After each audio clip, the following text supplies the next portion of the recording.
How's it going, guys and gals? Welcome back to another video. Today's kind of one of those days where we just need to go through this bay and tidy up all the little things, and then at the end of this video I got another tool that we got to get set up and see how it works. So definitely stick around to the end of the video to check that out. So what I want to get done today is tidy up the wiring. We have to plug everything in, and then we got to run all the vacuum lines. I got to pull the turbo off. There's no gaskets at all in the downpipe or the turbo. The intake manifold, there's no gaskets at all. So we need to get all the gaskets in there, get all that bolted in. It is just loose, as you can tell. So it's just very, very temporarily kind of put together right now. So I want to go through all this stuff. Also, we need to do fuel lines and just go through and tidy up all the little things with this bay. So let's get after it. First thing I'm going to do is pull that turbo off, get all the gaskets in there, get that bolted in 100% intake manifold. I also got all my clamps for all the intercooler piping. So we got to do that, get all this clamped together. So let's get after it.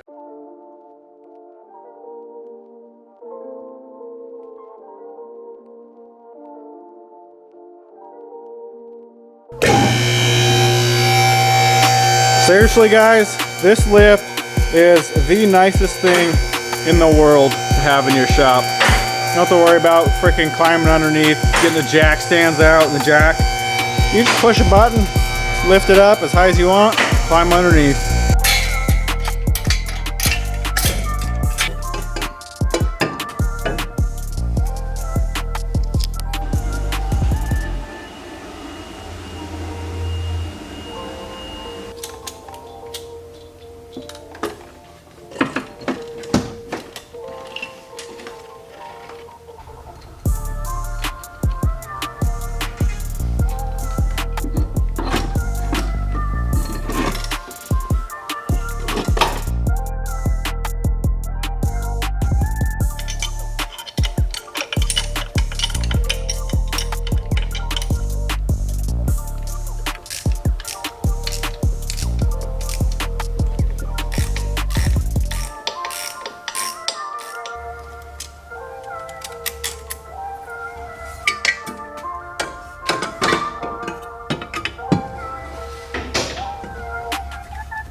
All right, we got the turbo and we just got the oil feed line on. Talk about a pain in the ass.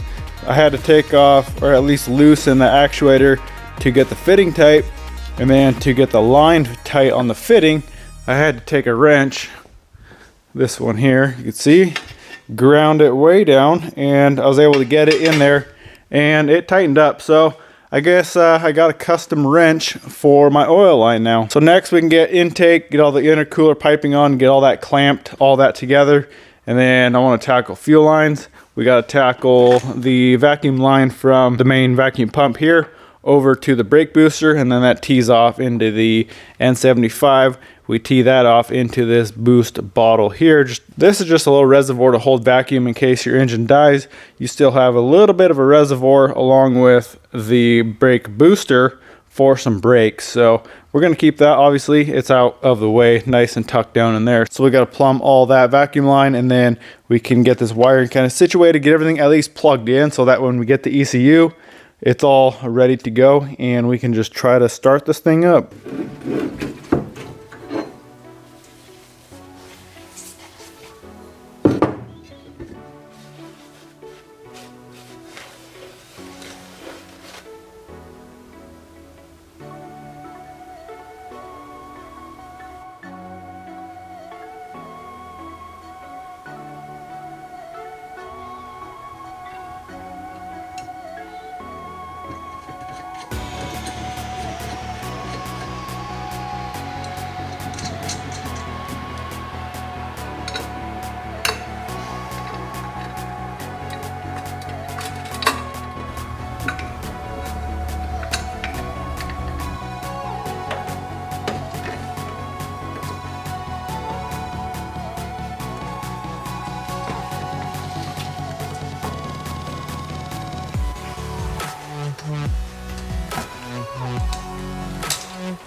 All right, guys, we are making some progress here. So fuel lines are done. I still got to get the mount back on.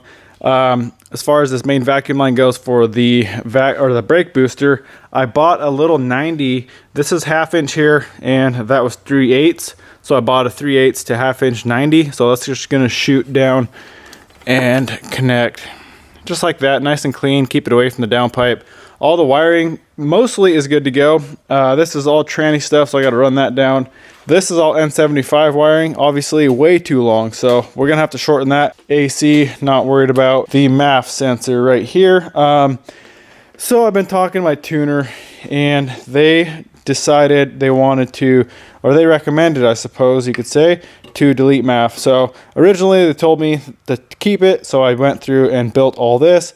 Now they're saying that I should delete it. So not a huge deal. I think what I'm going to do is strip the powder coating off of this. My brother has a powder coater stripper, so I'm going to strip that off. We'll unbolt the MAF from it, and then I'll just weld a chunk of 3-inch pipe through it, and not a big deal. And then we'll just have to get rid of this wiring for the MAF. But for now, that is going to be fine to just stay like that.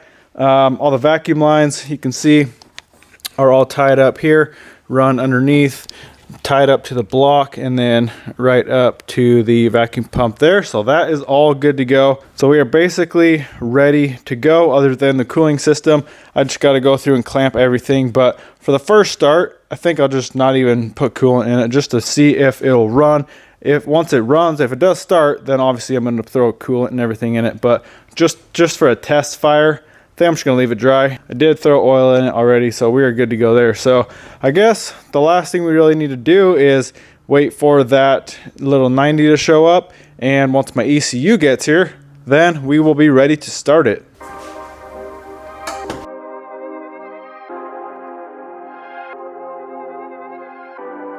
All right, we got these battery cables figured out. So they're not, they're just kind of temporarily on there. They're not tied up or anything, but we got the main battery power over to the starter.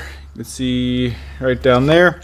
Then that smaller one, if you remember, comes over, feeds this fuse, which feeds the glow plug relay and all these other fuses and relays in here. So that's all. That is one big 80 amp relay right there, or fuse right there, for the glow plug relay. And then all this other power is for these fuses and relays in here. So that is all good to go. One thing I want to talk about real quick is grounds. So a lot of people overlook grounds. You basically want to have a ground loop throughout the entire vehicle, and being that the motor is rubber mounted to the frame and the frame is rubber mounted to the body, you need to separately ground the body, the frame, and the engine. So what I have here is the main ground. This runs down to the block. You're probably not going to be able to see it. It's underneath. I'll lift it up in a second. We'll show you that. But I got that to the block. I got from the block bolted onto the frame down here. And then just like factory Toyota did, there's a ground wire right from the battery to the body right here. Let's jack it up real quick. I'll show you what I got going on underneath for that ground.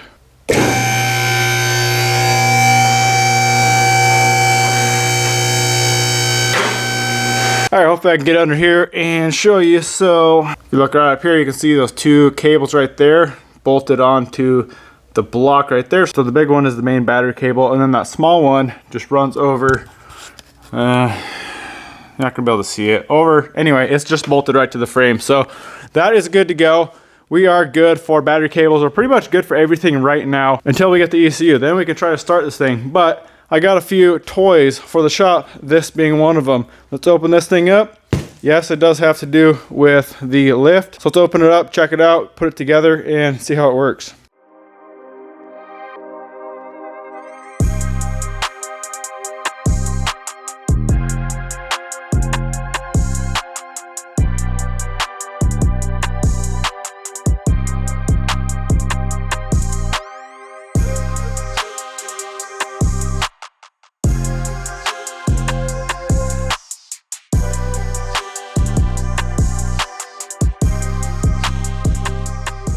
There we go, got her together, jacked it all the way up. It's about same height as me, about 6 foot. So that is gonna be very handy for pulling trannies. If I do axle work, I guess you could strap the axle to it, just about anything. And you could honestly use this as a stabilizing jack as well. So that's gonna be pretty handy too. The main reason I need this is I gotta pull this tranny back out. I guess I don't really need it. It's just gonna make the job a lot easier. Plus, might as well have the lift. So I do have to pull the tranny back out. I did buy the rebuild kit, just waiting for that to show up. Then we can pull that tranny out, go through it, do all new bearings and all that good stuff. So that is one of the toys. We're gonna shove this to the side and open up another one. There it is, guys, something I've been needing for a very long time. Plasma cutter. I know some of you guys are gonna tell me I'm a cheapo and bought a pile of junk. I've actually done a lot of research on these. This is a Lotus, by the way, LTP 5000. Like I said, I've been doing a lot of research, and from what I found, this actually works very good for the price. And if it doesn't, I guess you got a return policy. I don't remember what it was. Yeah, it doesn't say, but there's obviously some sort of warranty on it, and it's really not that expensive. So I figured I would give it a shot. I've never used a plasma cutter, so I thought it would be a good start. This is a Pilot Arc plasma, so that's going to be handy. So let's get this thing together. I also bought a desiccant dryer just because, especially for this, you need really dry air. Also, sandblaster and all that good stuff. You need some dry air too. So I actually do have a filter, but it's not a desiccant dryer. It's just a cheap filter. So I'm going to keep that in actually and put this desiccant after that other water filter, and it should work pretty good. So let's get it set up. Like I said, I've never used one of these, so I got to figure out how to use it, how to set it up. And obviously we need some air, so that's why we got the desiccant dryer. And I just bought an adapter because this is kind of a weird plug. I bought this adapter so it will plug into my regular welder plug over there. So I'll have all this stuff linked down below: the adapter, the desiccant dryer, the plasma cutter. Everything will be linked down below. Also, this is another consumables kit. I'm sure I'll be screwing up some tips learning how to use this thing. So let's get it together and see if we can figure it out.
All right, we got this thing on. I got about 65 pounds of air. That's what the manual says, 60 to 65. And I just got this thing in the middle and just got a little bit of 1/8 inch. I'm just gonna see if it works, make sure it cuts, and then we're just gonna screw around a little bit. I'm gonna go up to, I think I have some 1/2 inch. I'm gonna see if it'll cut half.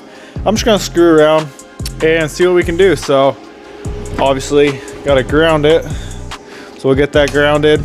And it is a Pilot Arc, so all we really should have to do, stick that on and pull the trigger, and it should start cutting. So I'm just gonna grab my welding helmet and see what we can do.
All right, guys, it works. It definitely cuts the metal. So this is the first one I tried. This is 1/8 inch. Not too much slag, just a little bit at the end right there. So really clean for 1/8. This is 3/16. There's a little more slag on there, not too bad. Pretty clean cut. And then this is 1/2 inch. You can see I'm actually surprised it cut it pretty well. I did try on the front right there. I was moving a little too fast and didn't really cut, but these other two cuts, just a little cleanup on that slag, and wouldn't be that bad really to cut 1/2 inch. So far, pretty impressed. It works. All you got to do is press the button and it cuts.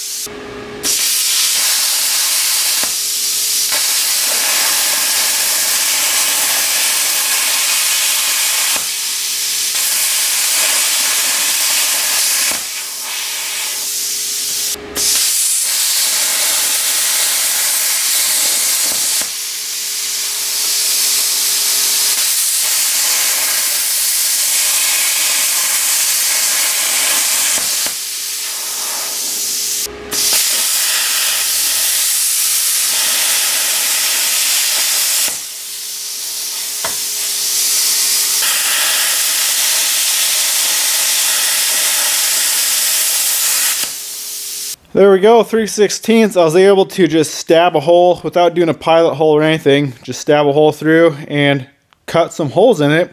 Then do some squigglies. I did a straight line right there with holding that as a guide. And you can see, you can actually get a pretty straight cut. I know those holes don't look that great. I think with a little more practice, I'll probably get a lot better. But for doing weird stuff like that, you're not gonna be able to, stuff like that, you're not gonna be able to use a cutoff wheel to cut. So it's going to be super, super handy for some stuff that I need to cut. Look at that, it even fits on my welding cart. So super happy I didn't have to find a new place to put that thing. I didn't realize how small it was. It actually fits on there pretty good. Well, the plasma cutter is working great. Very excited to tackle whatever the next project might be with cutting welding. I'm very excited to do that once that day comes and be able to use that plasma, see what it really can do. So if you guys can't tell, I've been buying a lot of tools lately. I am finally at a point in my life where I can afford stuff like a lift. No, I didn't buy it brand new. I am still kind of a cheap ass. I do like used stuff, finding good deals on used stuff, but it is a great lift and I did get an awesome deal on it, so I couldn't pass it up. But I have worked with next to nothing my entire life and I'm so excited that I actually have the lift. I bought the tranny jack, plasma cutter, I got my own welders, my TIG welder. I've never had a TIG welder in my life before I bought this one. So very blessed to have these things to work with. Makes my job a lot easier and a lot more fun, especially the lift. Having the lift is going to make a world of difference in all my builds. So very, very excited with all these new tools. Well, I'm going to call this one here, guys.